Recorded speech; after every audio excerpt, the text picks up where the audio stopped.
বিসমিল্লাহির রহমানির রহিম। আসসালামু আলাইকুম, আদাব। আজকে আমি কথা বলবো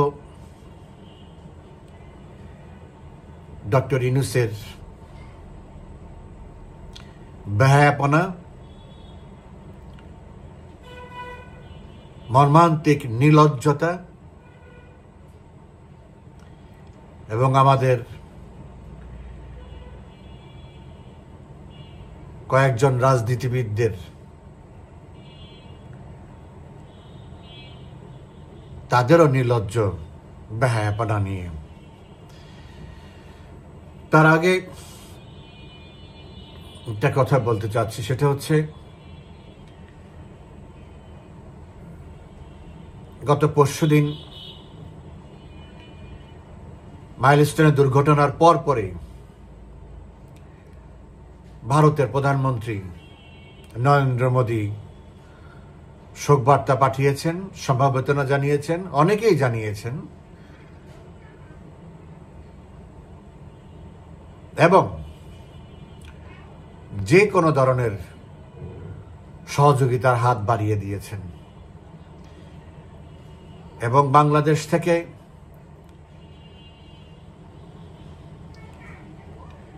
বার্ন বিশেষজ্ঞ ডাক্তার চাওয়া হয়েছে, সাথে সাথে তারা সেটা গ্রহণ করেছে।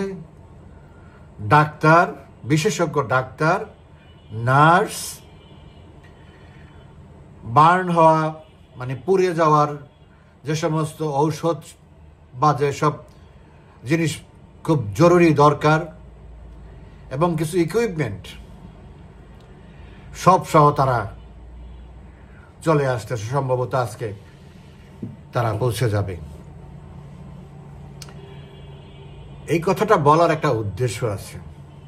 দেখেন, বাংলাদেশের যে কোনো দুর্যোগে ভারত সবসময় আমাদের পাশে এসে দাঁড়িয়েছে, সবার আগে, এবং খুবই স্বাভাবিক। কারণ হচ্ছে সবার আগে ভারত আমাদের প্রতিবেশী। যারা যে সমস্ত রাজাকার, আলবদর এবং তাদের নাতি নাতনিরা এবং পাকিস্তানের দেশের দোসররা যারা কথায় কথায় ভারতকে সমালোচনা করে, আমি আমার ফেসবুকে বলেছি, তারা যদি সত্যি সত্যি সেটা মিন করে, তাহলে ভারতের যে সাহায্য আসতেছে, চিকিৎসা সাহায্য আসতেছে, পারলে সেটার বিরোধিতা করুক যে আমরা ভারতের চিকিৎসা নিতে চাই না। যদি না করে, তাহলে তারা সত্যিকারের রাজাকার। কারণ এটাই রাজাকারের কাজ, এটাই দ্বিমুখিতা। যখনই বিপদে পড়বে তখনই পায়ে ধরবে, বিপদ উদ্ধার হয়ে গেলে পিছন থেকে ছুরি মারবে। এটাই রাজাকার।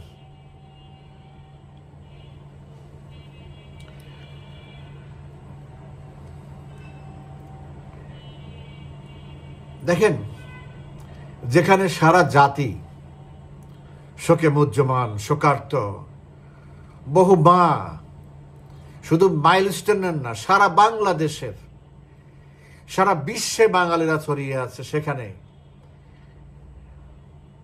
লক্ষ লক্ষ কোটি কোটি মা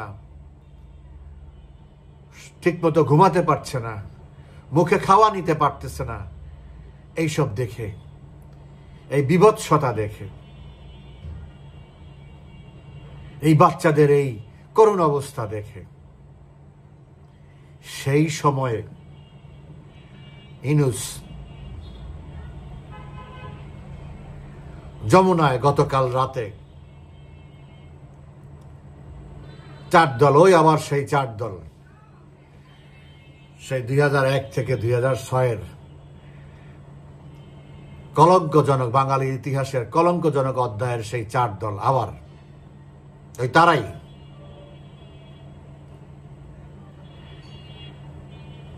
যমুনায় বসে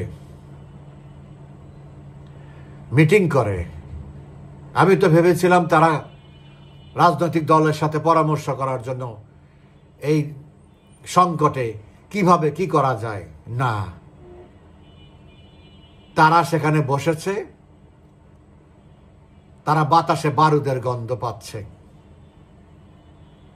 মানে তারা প্রতি পদে পদে আওয়ামী লীগের ছায়া দেখতে পাচ্ছে এবং ক্রমেই তা কাছে আসতেছে। তারা ভয়ে ভীত। ওই মিটিংয়ে ইউনূস বলেছে, আপনারা কাছে আসলে আমি একটু আশ্বস্ত হই, সাহস বাড়ে। আর যে সমস্ত নেতারা গেছে, মির্জা ফখরুল সহ, রাজাকার আলবদর যারা ছিল তারা সহ, 24-এর রাজাকাররা সহ, তারা পরামর্শ দিয়েছে এই যে ছাত্ররা যে প্রতিবাদ করেছে সেটাকে কঠোর হস্তে দমন করার জন্য, আরো কঠোর হস্তে দমন করার জন্য।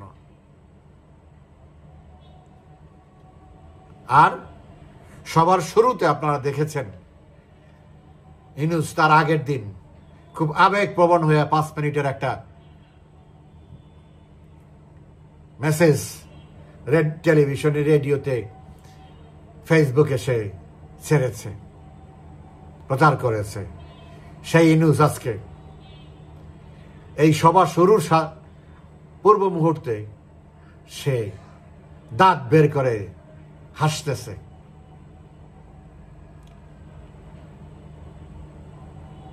এই লোকটার সবকিছু হলো অভিনয়।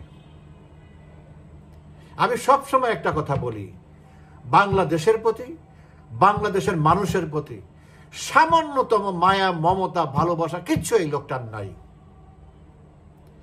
এই লোকটা নিজের স্বার্থ ছাড়া আর কিছুই বোঝে না, কিছুই চিনে না। যেখানে সারা দেশের মানুষ, আমরা কিছুক্ষণ পর পর এক একটা খবর পড়ি, এক একটা মায়ের আর্তনাদ দেখি, এক একটা বাচ্চার আর্তনাদ দেখি, আমরা চোখের পানি রাখতে পারি না, বুক হু হু করে ওঠে। সারা দেশের মানুষের এই অবস্থা। সেই অবস্থায় এই লোক খিলখিলিয়ে হাসে। কত ফুর্তি তার মনে। ওইটা আসলে সে দেখিয়েছে, ওইটা ছিল তার রাজনৈতিক হাসি। সে দেখিয়েছে যারা উপস্থিত ছিল সেখানে যে আমি ভীত না, এই যে ছাত্ররা এই যে আন্দোলন করতেছে, আওয়ামী লীগ যে আসতেছে, যে কোনো সময় একটা কিছু হবে, আমি ভীত নই। এই এক্সপোজারটা দেওয়ার জন্য সে ওই হাসি হাসছে। আর এই ছাত্র আর এই হতাহতের কথা তো তার মনেই নেই। আজকে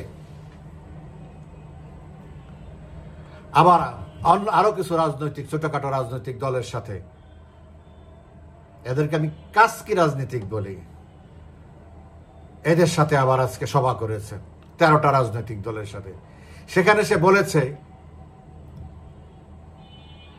আওয়ামী লীগ দ্রুত চলে আসছে, ষড়যন্ত্র হচ্ছে বড় রকমের, আপনারা আরো বেশি কাছাকাছি হন, আরো বেশি কাছাকাছি হন, আরো বেশি শো করেন আপনারা যা আমার সাথে আছেন।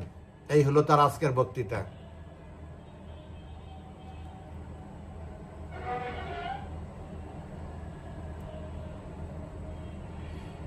তার এখন ঘুম হারাম হয়ে গেছে, ডাবল ঘুমের ওষুধ খেয়েও তার ঘুম হচ্ছে না। কিন্তু রাজনৈতিক দলগুলোর উচিত তাকে বলানো, তাকে দিয়ে তাকে জিজ্ঞাসা করা যে আপনাকে প্রমিস করতে হবে যত কঠিন সময় আসুক আপনি আমাদেরকে ছেড়ে যাবেন না।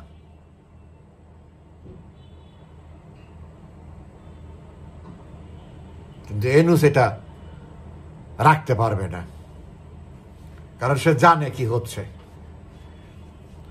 সবচেয়ে বেশি সে জানে এই দেশে, আমাদের দেশে কি হচ্ছে এবং কি হতে যাচ্ছে।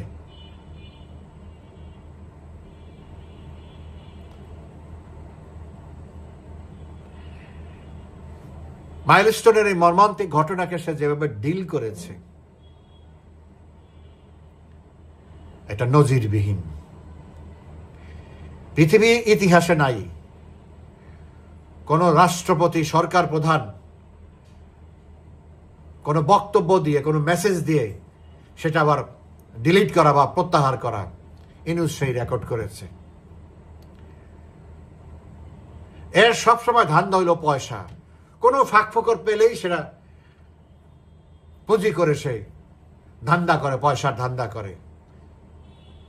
এত কিছু গেল, কোনো কিছুর মধ্যে দিয়ে আগে সে বিবৃতি দিতেছে তার ফেসবুকে, ব্যাংকের অ্যাকাউন্ট, সোনালী ব্যাংকের অ্যাকাউন্ট নাম্বার দিয়ে সেখানে ত্রাণ দেওয়ার জন্য।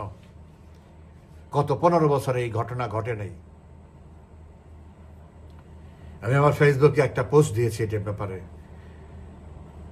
যে গত 15 বছরে মাননীয় প্রধানমন্ত্রী শেখ হাসিনা কোনোদিন বিজ্ঞাপন দেন নাই টাকার জন্য। অনেকেই সাহায্য দিয়েছে, অনেক দুর্যোগের সময় ব্যাংকের মালিকরা, বড় বড় ব্যবসায়ীরা, তারা স্বেচ্ছায় গিয়েছে, স্বেচ্ছায় জায়গায়। তার মধ্যে বাছাই করা হয়েছে কার সহযোগিতা নেওয়া হবে, কারটা নেওয়া হবে না। কোনো রাজাকার আলবদরের সহযোগিতা নেওয়া হবে না, কোনো দুষ্কৃতকারীর সহযোগিতা নেওয়া হবে না। বাছাই করে তারপরে যে তাদেরকে অ্যালাউ করা হয়েছে। কিন্তু প্রধানমন্ত্রীর দপ্তর থেকে কোনো বিবৃতি, আহ্বান করা হয় নাই যে আমাদেরকে সাহায্য দেন, কখনোই না। অনেক দুর্যোগের সময় অনেকে এগিয়ে আসছে, সেটা না নিলে তাই যারা এই যে সহমর্মিতা জানানোর জন্য আসছে তাদের প্রতি অসম্মান জানানো হবে। এই জন্য সেই স্বল্প হোক সেটা নেওয়া হয়েছে। কিন্তু প্রধানমন্ত্রী থেকে বলে নাই জানা, বরং বিভিন্ন বন্যায় বিদেশিরা ত্রাণ পাঠাইতে চাইছিল, প্রধানমন্ত্রী না বলে দিয়েছে। ত্রাণ পাঠানোর দরকার নেই আমাদের, ভিক্ষা করার মতো অবস্থায় আমরা এখন নাই, আল্লাহর রহমতে। আপনারা জানেন পদ্মা সেতু, বিশ্বব্যাংক যখন এই ইউনুস হিলারি ক্লিন্টনকে দিয়ে ষড়যন্ত্র করে যখন পদ্মা সেতুর বিশ্বব্যাংকের টাকা বন্ধ করে দিয়েছিল, তখন পদ্মা সেতু হবে কি হবে না একটা চ্যালেঞ্জের মুখে, অনিশ্চয়তার মুখে পড়ে গিয়েছিল। ইট ওয়াজ শেখ হাসিনা, ডটার অফ বঙ্গবন্ধু। তার ডিটারমিনেশন সেদিন আমরা দেখেছি। সে ঘোষণা দিয়ে ফেলেছে, পদ্মা সেতু আমি করবো এবং আমার টাকায় করব। অনেক রতি মহারতি পাশের থেকে বলছে, কিভাবে করবেন, আমাদের এত টাকা পয়সা, তোমাদের প্রাইম মিনিস্টার পরিষ্কার, তোমাদের সেটা দেখতে হবে না, আমার টাকা আমি করবো, আমি বিশ্বকে দেখায় দিতে চাই আমরাও পারি। তিনি বিশ্বকে দেখিয়ে দিয়েছেন এবং তার সেই দেখা সারা বিশ্ব অ্যাপ্রিসিয়েট করেছে। Really Bangladesh can do, Sheikh Hasina can do, it is proven. অথচ আজকে সত্য একটা ঘটনা, বাট অনেক বেশি হৃদয় বিদারক। এই ঘটনাকে সামাল দেওয়ার জন্য উনি আগেই ভিক্ষার ঝুলি খুলে ভিক্ষার থালা ধরে বসে আছে। কত টাকা খরচ যাবে এখানে? বাংলাদেশের টাকার অভাব হয়ে গেছে, এত টাকার অভাব হয়ে গেছে। তো ভিক্ষাবৃত্তি যাদের স্বভাব, তারা কোনোদিনও বড় হতে পারবে না। যার জন্য এক বছরে আরো আমাদেরকে সে ভিক্ষাবৃত্তির পর্যায়ে, যে যাকে দেখে তার কাছে টাকা চায়, যেই দেশে যায় তার কাছে টাকা চায়।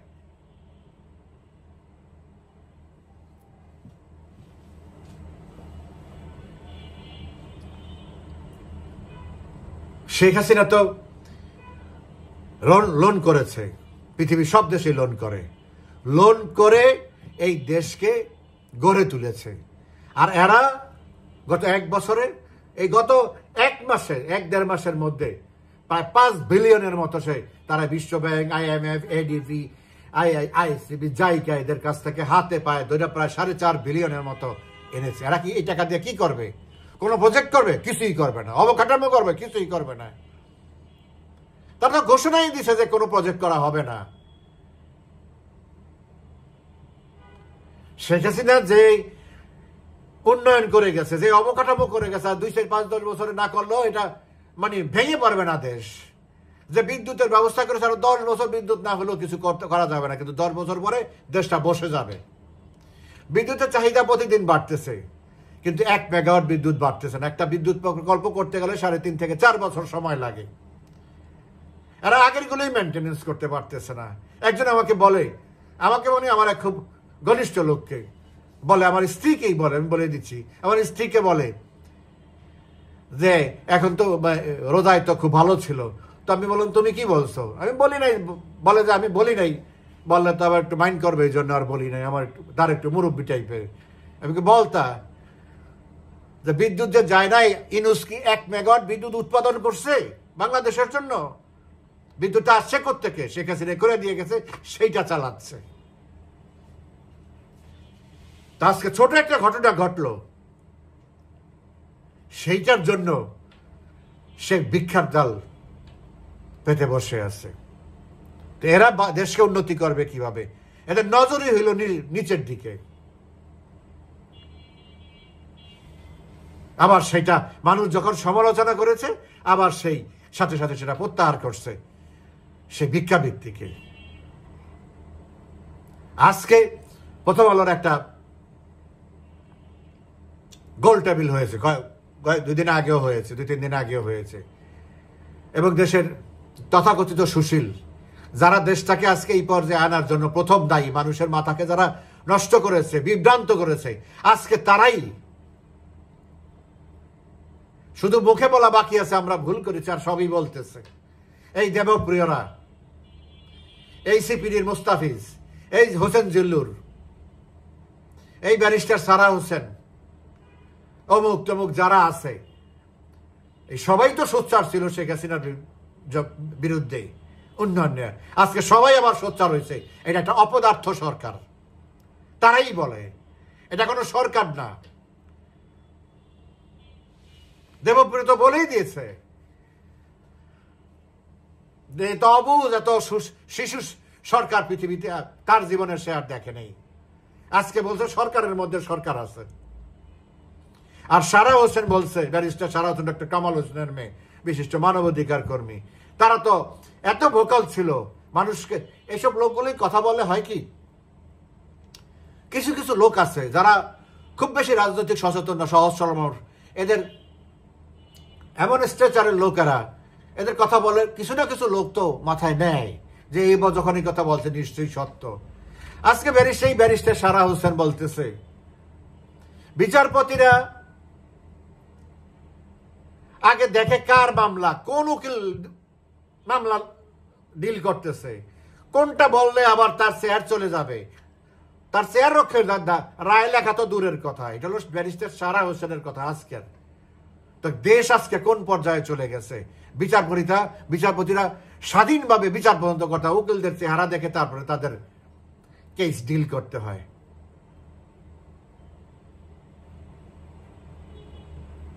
দেখ, এইসব বললে তো সারাদিনই বলা যায়। শেষ কথা হচ্ছে, 3 দিন হয়ে গেল, এখন পর্যন্ত মাইলস্টোনে কতজন মারা গেছে এখন পর্যন্ত বলে নাই। এটা মাইলস্টোনের কর্তৃপক্ষ চাইলে 2 ঘন্টা না 1 ঘন্টার মধ্যে বের করে দিতে পারে। তাদেরকে সেই সুযোগ দেওয়া হচ্ছে না। তাদেরকে ধমকের উপরে রাখা হচ্ছে, চাপের মুখে রাখা হচ্ছে। বিভিন্ন জায়গার বিভিন্ন স্কুলের শিক্ষিকাকে দিয়ে এখন উল্টাপাল্টা বলানো হচ্ছে মানুষকে। এই করতে হচ্ছে শিক্ষিত মাইলস্টোনের উত্তরার মধ্যেই মাইলস্টোনের 30টার উপরে শাখা আছে, কয়েকশো শিক্ষিকা আছে, শিক্ষক আছে। কোনো এক যে ওই মেইন ক্যাম্পাস, এটা হলো মেইন ক্যাম্পাস দিয়াবাড়ি, যেটা সেই ক্যাম্পাসের বাইরে কোনো একটা শিক্ষিকাকে এনে বা শিক্ষককে এনে মাইকের সামনে ধরে বা ক্যামেরার সামনে ধরে তার কাছ থেকে একটা শেখানো বয়ান নিল, তাতেই ওটা মাইলস্টোন কর্তৃপক্ষের বক্তব্য না। এগুলো নিয়ে টুইস্ট করা যায়, সোশ্যাল মিডিয়া এগুলি নিয়ে অনেক কথা বলা যায়, but that is not the main message from the authority of milestone. So এখন ওই খেলা শুরু করছে। যত দেরি হবে তার মানে তত এখানের মধ্যে গন্ডগোল আছে। আরেকটি কথা বলে রাখি, সেটা হচ্ছে অনেকে বলে প্রশিক্ষণ বিমান। Basically this is not a training aircraft, এটা রিয়েল ফাইটার জেট। যুদ্ধকালীন সময় এটা দিয়েও যুদ্ধ করবে। এইটা রিয়েল ফাইটার জেট, এটা কোনো ট্রেনিং এয়ারক্রাফট না। অথচ একটা ছেলেকে রিয়েল ফাইটার জেটকে দেওয়া হয়েছে সলো পাইলটিং এর জন্য। মানে একক বিমান চালানোর জন্য, এটা তার প্রথম এককভাবে চালানো।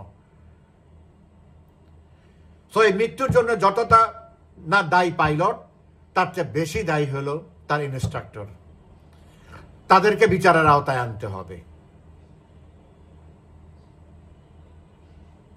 তাকে যেইভাবে ইনস্ট্রাকশন, তার হাতে কিভাবে এরকম এই ফ্লাইট দেওয়া হলো, দিত সাগরের পাড়ে নিয়ে দিত, নদীর উপরে দিত, কেন সিটির উপরে সার্কেল করতে তাকে দেওয়া হলো? পত্রিকা দেখলাম সে বলতেছে প্লেন ভাসছে না, নিচের দিকে নেমে যাচ্ছে, তখন তাকে মেসেজ বলা হচ্ছে ইজেক্ট, মানে তাকে বের হয়ে যাওয়ার জন্য প্যারাশুট নিয়ে। তো প্যারাশুটের সিস্টেমটা কি, পাশে একটা বাটন আছে, ওটা চাপ দিলে অটোমেটিক ওটা খুলে যাবে, পাইলট অটোমেটিক উঠে যাবে, প্যারাশুট উপরে উঠে যাবে। এটা একটা অটোমেটিক সিস্টেম, শুধু একটা বাটন চাপ দিলেই হয়ে যায়। তো পাইলট যখন দেখলো 12 মিনিট এটাকে ফ্লাই করলো, সে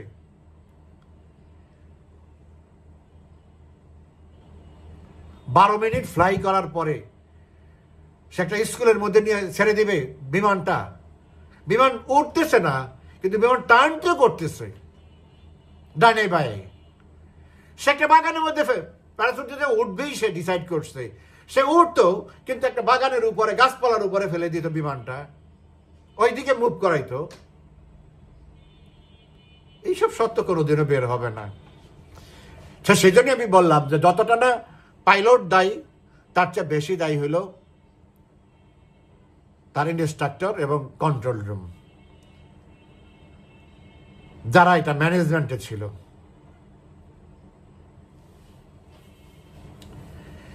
যাই হোক, কথা হচ্ছে ইউনূস এখন ডানে বায়ে, সামনে পিছনে, ভিতরে বাইরে আওয়ামী লীগ আসতে দেখে তার কানে নাকি শোষো আওয়াজ হচ্ছে, এই আওয়াজের নাম আওয়ামী লীগ।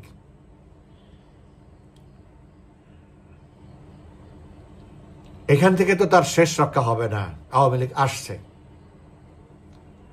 আসবেই। সে যতই এই তালগোল বা কাকার যমুনায় নিয়ে এই দল, এগুলি সবই হিসাবের মধ্যে।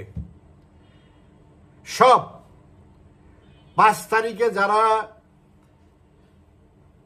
শেখ হাসিনার বিরুদ্ধে দাঁড়িয়েছে, তাদেরকে ধরেই আওয়ামী লীগ আসতেছে। পারলে ঠেকাক, দেখি কিভাবে ঠেকায়। ভালো থাকবেন সবাই, ধন্যবাদ।